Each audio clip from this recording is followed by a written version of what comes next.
Bonjour, j'ai le plaisir d'être avec Charles Saint-Pro. Vous êtes le directeur général de l'Observatoire d'études géopolitiques. Merci de m'accueillir dans votre bureau, Charles Saint-Pro, pour parler de ce sujet qui interpelle de nombreux Français, qui découvrent, pourtant on en a parlé, on essaye de faire de la pédagogie, mais on a le sentiment que ça passe pas dans l'opinion publique française, cette histoire du Sahara marocain, et qui semble découvrir maintenant en voyant dans certains journaux risque de guerre entre l'Algérie et le Maroc, et les gens ne comprennent absolument pas ce qui se passe. Alors on va revenir sur ces grands éléments. D'abord ma première question, pensez-vous que le Maroc montre ses muscles en ce moment pour réaffirmer son autorité sur le Sahara, ou qu'il y a réellement un risque d'escalade jusqu'à l'option militaire entre le Maroc et le Polisario? Quand je dis le Polisario, on comprend que derrière, c'est l'Algérie. Oui, en fait, c'est l'Algérie, parce que le Polisario existe de moins en moins. Ça a toujours été un mouvement fantomatique qui dépend de l'Algérie, qui rassemblait quelques milliers de personnes. Aujourd'hui, il doit y avoir 2000 à 3000 combattants, militants au total. Donc c'est bien entendu l'Algérie qui est en cause, et je pense que ça, il va falloir le redire, parce que on ne résoudra pas le problème si on ne tient pas compte de ce facteur. Qu'est-ce qui se passe aujourd'hui? En 91, le Maroc a accepté la création d'une zone tampon entre l'Algérie, la Mauritanie et lui. Le Maroc avait construit un mur de défense face aux incursions des séparatistes qui à l'époque étaient soutenus par Cuba. C'était des militaires cubains, c'était des militaires allemands de l'Est, c'était des militaires tchèques, c'était tout un complot, c'était tout le communisme international qui était à la manœuvre. Bon. Et puis le Maroc a tenu, il a construit son mur de défense. En 91, le bloc soviétique étant devenu ce qu'il était, il n'avait plus les moyens, il n'existait plus d'ailleurs, donc le Polisario et l'Algérie ne pouvaient plus aligner les milliers de combattants cubains et autres. Et donc il y a eu un cessez-le-feu et le Maroc a accepté une zone tampon pour pas se trouver au contact direct de l'Algérie et de la Mauritanie, mais sans renoncer à ses droits. Cette zone tampon, c'est un no man's land, c'est-à-dire que les accords de 91 prévoient que ni l'armée marocaine ni les forces séparatistes ou les miliciens séparatistes n'interviendront dans cette zone. Or depuis quelque temps, notamment dans la région de Guerguerat, qui est un peu la frontière, qui est la frontière entre le Maroc et la Mauritanie, tout à fait au sud du Sahara marocain, et qui est la porte d'entrée vers l'Afrique, et qui est aussi, je le dis toujours, la première ligne de défense de l'Europe face à tous les trafics, à tous les extrémistes qui pourraient venir de cette partie du monde, puisque les Marocains font un travail remarquable d'observation et de contrôle à cette frontière, aussi bien des matériels que des hommes.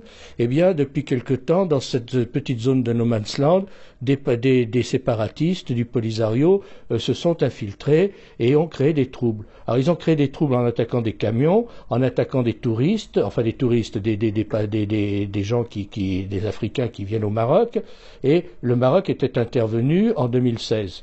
Bon, le secrétaire général de l'ONU a demandé que le Maroc retire ses troupes en disant nous allons contrôler et nous allons faire en sorte qu'il n'y ait pas de violation de cette zone tampon. Bien entendu, l'ONU n'a rien fait et les incursions des séparatistes ont continué, c'est de la provocation et donc le Maroc en est là, il constate qu'il y a toujours ces incursions, qu'il y a toujours ces menaces d'agitation, et donc il a dit soit l'ONU fait son travail, c'est-à-dire empêche les séparatistes d'intervenir d'entrer dans cette zone, soit je ferai la police moi-même. Et il a donc mobilisé ses troupes, le Maroc a donc mobilisé ses troupes à cet effet. Bon, est-ce que ça veut dire qu'il y a un risque de guerre? Bon, le Maroc ne veut pas la guerre. Il est clair que le Maroc est un pays sérieux qui ne veut pas la guerre. Tout le monde, en revanche, est inquiet sur... bien entendu, le Polisario n'a aucun rôle dans cette affaire. C'est l'Algérie, c'est le régime algérien. Et tout le monde est inquiet sur ce qui se passe actuellement en Algérie. Il est clair qu'il y a une lutte pour le pouvoir entre des factions qui sont du même parti unique, mais qui veulent quand même chacune ravir le pouvoir quand Bouteflika mourra, ce qui ne saurait tarder probablement. Et donc, il y a un climat très très très dangereux de surenchère entre les uns et les autres. Et on peut penser que ce régime, qui est un régime post-soviétique, qui est un régime totalitaire, qui est un régime rétrograde, qui est un régime qui a volé son peuple, peut se livrer à n'importe quel débordement pour rester au pouvoir ou par mesure de surenchère. Donc le danger réel, il est là. En réalité, on ne comprendrait rien aux problèmes qui se posent sans comprendre ce qui se passe en Algérie. Voilà. J'aimerais, Charles Saint-Preux, que l'on revienne quand même au début, à la genèse de cette histoire, pour comprendre ce qui se passe. On a parlé du Polisario, de la zone tampon. Beaucoup de gens aussi ne comprennent pas, ne signifient pas tout ce que cela signifie. On va revenir. Le Sahara, au moment du protectorat, et la partie du Sahara qui était espagnole, on l'appelait sur les cartes le Sahara espagnol. L'Espagne a quitté le Sahara. Vous me corrigez si je me trompe. Il a quitté parce que le roi... Le Maroc a toujours revendiqué le Sahara, bien entendu. Sûr, parce que vouloir revendiquer le reprendre, puisque historiquement, la frontière naturelle du Maroc, elle est pratiquement jusqu'au fleuve Sénégal. Bien entendu. Alors, on a créé la France, par égarement, je le dis, a créé cette Mauritanie qui est un État pas viable et qui est un État où il n'y a aucun contrôle. Qui est un État anarchique. Bon, la vraie frontière du Maroc, c'est le fleuve Sénégal. Je vous disais, je parlais historiquement. Bon, maintenant, admettons, il y a une Mauritanie. La frontière du Maroc, elle est entre la Mauritanie et le Maroc. Elle est vers Guerguerat, elle est dans cette zone. Bon. Donc, le Maroc a toujours été présent dans cette zone, bien entendu. C'est d'ailleurs la seule nation qui est constituée en État-nation depuis plus de 12 siècles et qui a toujours été exprimer sa souveraineté dans cette région. Bon. Alors, je voudrais rappeler que l'Algérie a de la convoite aussi cette région. L'Espagne, brusquement, a voulu tout faire pour essayer de conserver un droit de regard dans cette région. Et elle s'est trouvée en coïncidence, qui est d'ailleurs extrêmement rigolo, parce que on était à la fin du régime du général Franco, et l'Algérie, qui soutenait d'ailleurs l'ETA, les terroristes de l'ETA, il faut le rappeler, et qui était dans le bloc soviétique, s'est mis d'accord avec l'Espagne pour créer au Maroc des problèmes, c'est-à-dire de ne pas rétrocéder cette région. Et c'est là que le roi Hassan II a déclenché ce qu'on a appelé la marche verte, c'est-à-dire qu'il a invité la population pacifiquement à récupérer le territoire, et cette immense marche qui fait que le Maroc a récupéré son territoire et l'Espagne est partie. Ça devait être en 1976. C'était en 1975. Et donc l'Algérie a continué à ce moment-là à alimenter la fiction d'un mouvement séparatiste qui s'appelle le Polisario, qu'elle a créé de toutes pièces avec le bloc soviétique et qui a mené des actions militaires, enfin sous le couvert du Polisario, c'était, je le répète, les troupes cubaines, les Allemands de l'Est, les cadres tchèques, etc., etc. Ce qui est d'ailleurs très amusant, c'est que, en revanche, l'Union soviétique, la Russie qui tirait un peu les marrons, les ficelles de tous ces gens-là, n'a jamais reconnu le Polisario.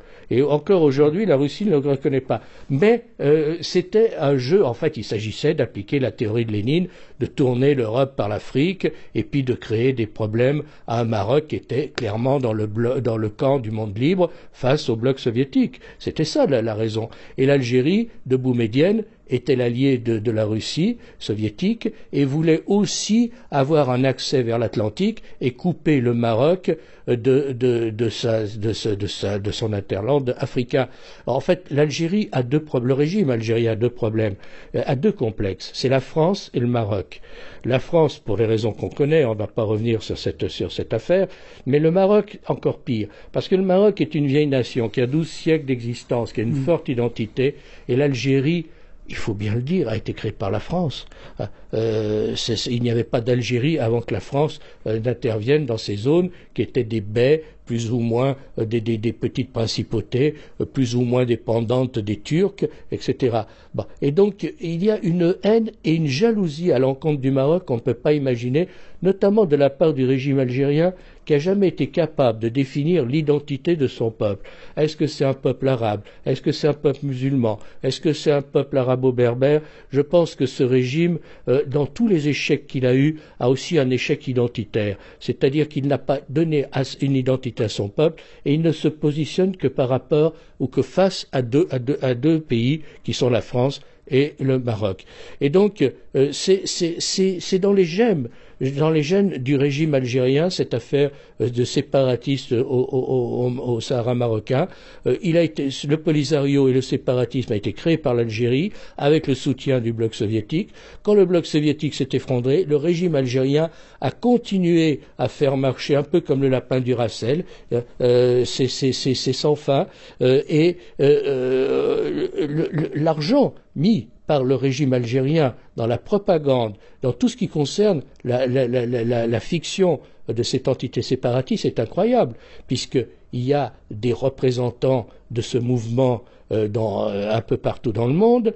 C'est l'Algérie qui paye, bien entendu. Ils ont des bureaux, c'est l'Algérie qui paye, et ils ont surtout des associations, compagnons de route, communistes, gauchistes et autres, qui sont aussi payés. Vous savez, il y a 600 associations pro-Polisario, pro-séparatistes en Espagne.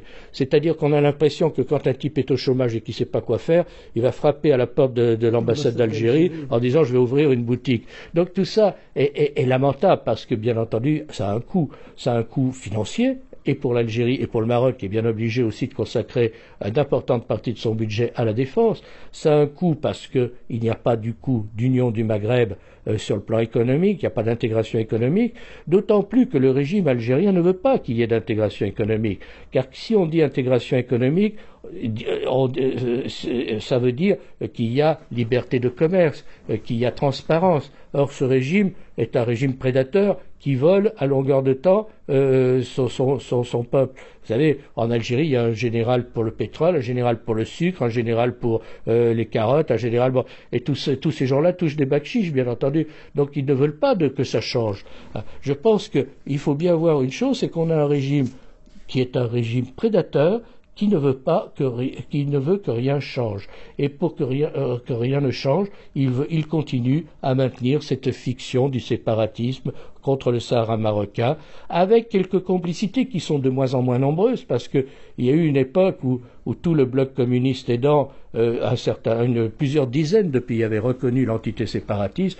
Aujourd'hui, il y en a 25 dans des pays aussi peu recommandables que la Corée du Nord, que le Venezuela, que le Zimbabwe, que Cuba. En fait, c'est toute l'arrière-garde des monstruosités du communisme qui soutient encore cette affaire. Et c'est pour ça que la communauté internationale a une grande responsabilité de ne pas taper de poing sur la table et de ne pas dire à l'Algérie que ça suffit.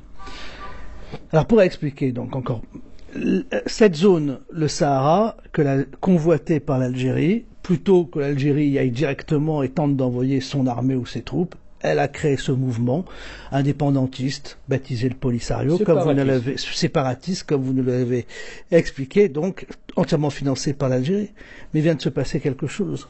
C'est que l'Algérie vient pratiquement de reconnaître, alors qu'avant l'Algérie faisait semblant, je dis bien semblant, de ne pas avoir trop de liens avec le Polisario, l'Algérie vient pratiquement de reconnaître ses liens avec le Polisario. Et le roi Mohamed VI du Maroc vient aussi de taper sur la table très fermement en disant que finalement c'est l'Algérie qui finance le Polisario, c'est l'Algérie qui arme le Polisario. On a l'impression que le jeu de dupes là de l'Algérie est en train de s'effacer, c'est carrément Maroc contre Algérie que l'on discute. Oui, parce que la fiction séparatiste, c'est dégonflé. Voilà, c'est ce que je voulais... C'est le sens de ma question, Charles. C'est totalement dégonflé parce que les séparatistes, d'abord, il y a beaucoup de gens qui fuient les camps de Tindouf où quelques milliers de pauvres originaires de ces territoires avaient été parqués par les Algériens. Les militants eux-mêmes n'y croient plus beaucoup. D'abord, beaucoup ont vieilli et les jeunes ne sont pas prêts à se lancer dans cette affaire. Donc, l'Algérie est obligée de monter au créneau. Et c'est clair qu'aujourd'hui, comme toujours, il y a toujours eu une confrontation algéro-marocaine. Et je pense que la duperie, et ça on le constate encore dans le dernier rapport du secrétaire général des Nations Unies chaque année, le secrétaire général des Nations Unies, qui a un envoyé spécial pour le Sahara marocain.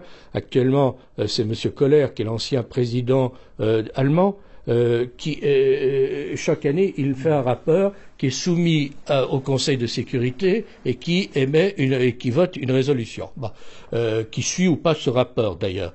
Et on voit dans ce dernier rapport que M. Guterres, qui est pourtant un homme éclairé plus que son prédécesseur, fait de la haute voltige et de l'équilibrisme, c'est-à-dire qu'il ménage la chèvre et le chou. Je pense que c'est très malsain. C'est très malsain, et lorsque M. Guterres invite l'Algérie à s'investir davantage ça veut dire que, bien entendu, il faut négocier, enfin, c'est un problème algéro-marocain, mais il ne le dit pas clairement, et il laisse quand même à l'Algérie une possibilité de dire, ah, mais nous, on n'est pas concernés. Je pense que tout cela est très mauvais, et je pense qu'il est temps que les puissances, parce que l'ONU, les Nations Unies, ce n'est pas M. Koller, l'envoyé spécial du secrétaire général pour le Sahara marocain. Ce n'est pas le secrétaire général qui n'est l'ONU, c'est d'abord les 5 membres permanents. C'est d'abord les nations, c'est les États. Et les 5 membres permanents. Et c'est le Conseil de sécurité, et c'est les 5 membres permanents. Aucun de ces 5 membres permanents, je le précise, je le redis, ne reconnaît l'entité séparatiste. Et tout le monde, in fine... Même la Chine, bien entendu, même la Russie. Bien entendu, parce qu'ils ont aussi des problèmes de séparatisme. Et donc ils savent très bien le danger qu'il y aurait. Donc ni la Russie ni la Chine ne veulent entendre parler de séparatisme. Et ni la France. Alors la France a toujours soutenu le Maroc, et j'espère qu'elle continuera à le soutenir. Historiquement, mais ce que je veux dire, même si la France se mettait à prononcer ce mot, que diraient nos amis bretons et corses? Bien entendu. Et donc tout le monde sait que c'est une duperie. Tout le monde sait que c'est un vieux conflit artificiel créé par l'Algérie et qui n'a plus aucun sens. Donc je pense que, nonobstant ce rapport du Conseil du secrétaire général, qui est nègre blanc, qui est de l'équilibrisme et qui ne permet pas. Et alors il dit le conflit du Sahara n'a que trop duré, il faut y mettre un terme. Alors, tout le monde est d'accord. Il enfante une porte ouverte. Mais maintenant, c'est aux grandes puissances, c'est aux puissances de prendre leurs responsabilités. C'est-à-dire les États-Unis, la France, la Grande-Bretagne, la Russie et la Chine. Il est temps de dire ça suffit, il faut une solution. D'autant que cette solution existe. Le Maroc a proposé un plan de sortie de crise, qui est un plan d'autonomie. Il garde bien entendu le contrôle militaire du territoire, mais il accorde à ces régions, qui sont assez particulières, puisque c'est le Sahara, une large autonomie. Je crois que l'intelligence et la sagesse voudraient que l'on se précipite sur le plan marocain pour mettre un terme à un conflit qui n'a que trop duré. Toute cette région sahélo-saharienne est aujourd'hui en ébullition. C'est un danger absolu, on sait ce qui se passe au Mali, la Mauritanie n'est pas contrôlée, le Niger est en danger, l'Algérie peut exploser d'un jour à l'autre. Donc on n'a quand même pas besoin de ce conflit artificiel, stupide, qui menace la stabilité de la région et qui menace aussi la stabilité de l'Europe. Il faut des pays européens, il faut bien être clair. Donc je pense qu'il serait temps de dire que cette affaire doit cesser et d'adopter le plan d'autonomie marocain pour mettre un terme à un conflit qui, je le répète, est un conflit artificiel et un résidu de la guerre froide. Alors Charles Saint-Pro, vous êtes le directeur de l'Observatoire d'études géopolitiques et on parle évidemment de ce conflit dont on parle beaucoup depuis quelques jours entre le Maroc et l'Algérie. Vous avez notamment récemment publié un mémento de la question du Sahara marocain avec d'autres experts, notamment Christophe Boutin et Jean-Yves Decara. Charles Saint-Pro. En 4 langues en plus, pratique. Il est en anglais, en espagnol, en arabe et en français. Et on vient de le présenter au Parlement européen. Voilà. La presse marocaine, Charles Saint-Pro, va jusqu'à écrire: la guerre n'a jamais été l'option privilégiée du Maroc pour régler ses différends, mais aujourd'hui, force est de constater que la situation semble ne laisser au Royaume que le choix d'une position offensive, ressenti dans les déclarations de ses officiels. Ça va loin. Oui, alors il faut toujours se méfier de ce qu'écrit la presse, voilà, et puis la presse marocaine est très patriotique, donc elle en rajoute peut-être un peu. Le Maroc, je le redis, c'est une vieille nation, et il a la sagesse des vieilles nations. C'est qu'il sait très bien que on ne résout pas les problèmes par une guerre, que les guerres défensives sont toujours justifiées, bien entendu, mais que ce n'est jamais la meilleure solution pour résoudre des problèmes.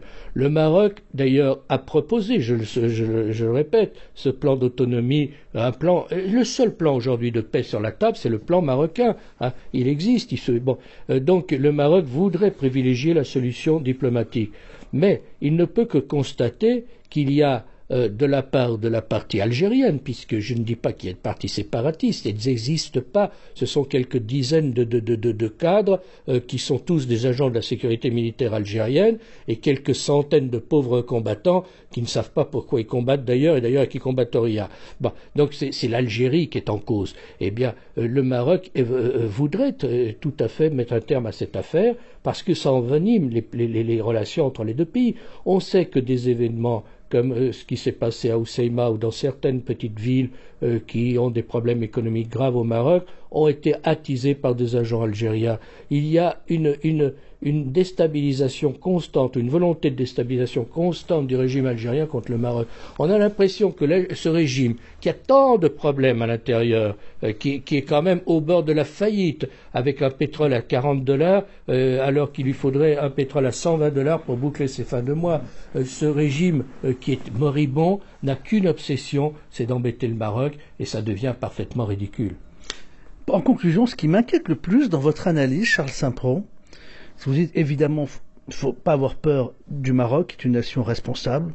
La guerre ne sera jamais utilisée par le Maroc, sauf en dernier recours. Comme s'il est attaqué, évidemment, oui, non, mais si on dit sauf en dernier recours. Mais ce que je crains le plus, il défendra, mais je dis il gagnera comme il a toujours gagné, oui. Parce que en 63, le Maroc a gagné. En 75, il a gagné, et dans les années 80, eh bien, il a fini par gagner. Alors, ce qui m'inquiète le plus maintenant, si vous voulez, c'est la situation en Algérie, avec ce jusqu'au boutisme, cette situation de guerre des clans, où là, finalement, ils n'ont rien à perdre. En fait, le régime est à bout de souffle, donc il n'a rien à perdre. C'est ce que vous... et effectivement, un régime à bout de souffle, un régime totalitaire, qui a autant volé, car il a volé son pays d'une façon qu'on ne peut pas imaginer. Et si l'Algérie est dans l'état lamentable qui est le sien aujourd'hui, c'est bien parce que son régime n'a rien fait non seulement pour son développement, mais qu'en plus il a volé les dividendes du pétrole qui étaient énormes. Or aujourd'hui, l'Algérie avait 3 ans de réserve financière. Ils ont, depuis la chute du prix du baril, ils ont tapé dans ces réserves. Et aujourd'hui, il n'y en a plus. L'Algérie va devoir se réendetter. Elle va devoir passer sous les fouches caudines d'un certain nombre d'institutions internationales. Et donc, ce régime est vraiment moribond. Et soit ce régime s'en va et laisse la porte à une nouvelle Algérie qui pourrait se développer et ce que tout le monde souhaite, soit ce régime va s'enfermer dans l'aventure et dans le jusqu'au boutisme avec tous les dangers que ça comporte. Vous avez un pays où 80% des jeunes sont au chômage. Et quand on dit 80%, ça veut dire pratiquement tout le monde, parce que bon, je vois pas ce que font les 20 autres %, sauf ceux qui sont dans la police et dans l'armée. Bon, vous avez un pays où il n'y a pas de perspective d'avenir. Chaque jeune Algérien n'a qu'une idée, c'est traverser la mer et de venir soit en France, soit en Belgique, soit au Canada, soit en Australie, soit sur la Lune, mais n'importe où, sauf en Algérie. C'est un fiasco total. Vous avez des irrédentismes qui se sont réveillés parce que ce régime n'a jamais su faire l'unité nationale.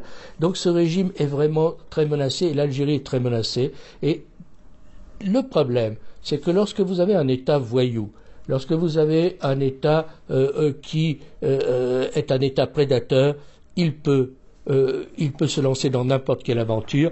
Il s'est déjà lancé dans des aventures, parce qu'il faut se souvenir que des élections qui avaient donné une majorité au parti islamiste, qui n'était pas parti terroriste, ont été cassées ont été cassées par l'armée, qui a déclenché une guerre civile artificielle qui a fait 200 000 morts.